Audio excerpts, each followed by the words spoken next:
Hi, look at your colors. Yay. I tried to channel Dr. Hanover. All right, Manny, I don't want to interrupt, but whenever you're ready, please slate. As soon as you do, your time. Hello, Miss Sharon. Hi, Manny, you're very Dr. Hanover today. Thank you. And congrats on Ratchet. I love it. It's an entertaining and creepy look at the dark and scary place we call the human mind. Brilliant. Yes, what a great way to say it.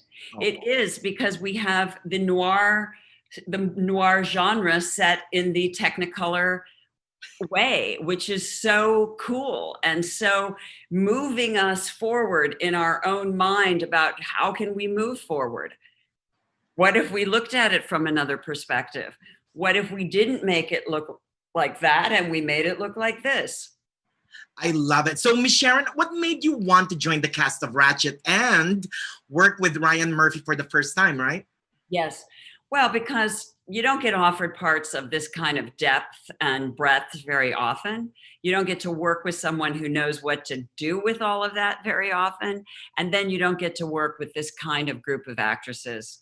In my case, ever.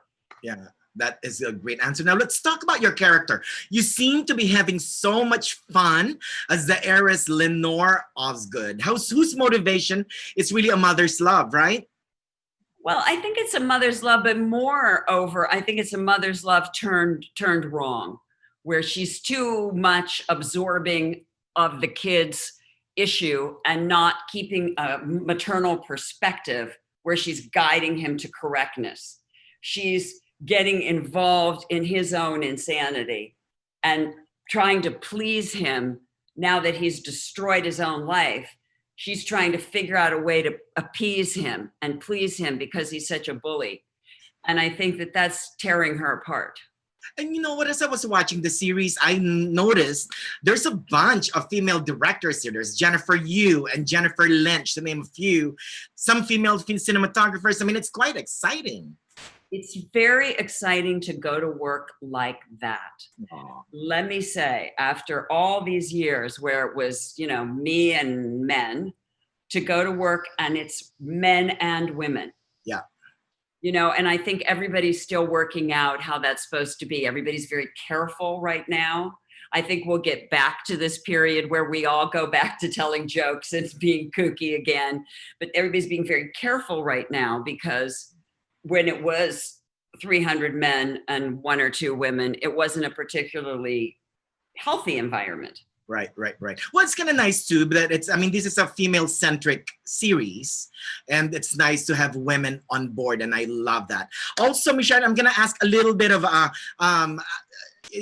some theoretical question maybe, because when the movie came out in the 70s, it is a perfect time, coming out of the 60s liberation and immersed in 70s skepticism.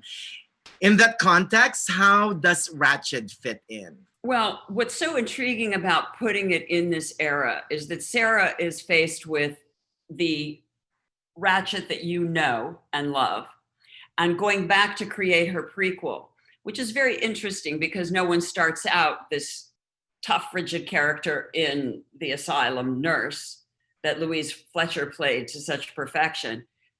That's probably not the young woman's goal. So right. We have to see how. That's not a straight line. It's her bumping into things along the way. So I felt that I had to sort of villainize her. Do you know what I mean? I had to draw her in by pushing her away. That is a great thing. So happy to talk to you, Miss Sharon, and good luck and congrats on everything, okay? Thanks so much. You take care.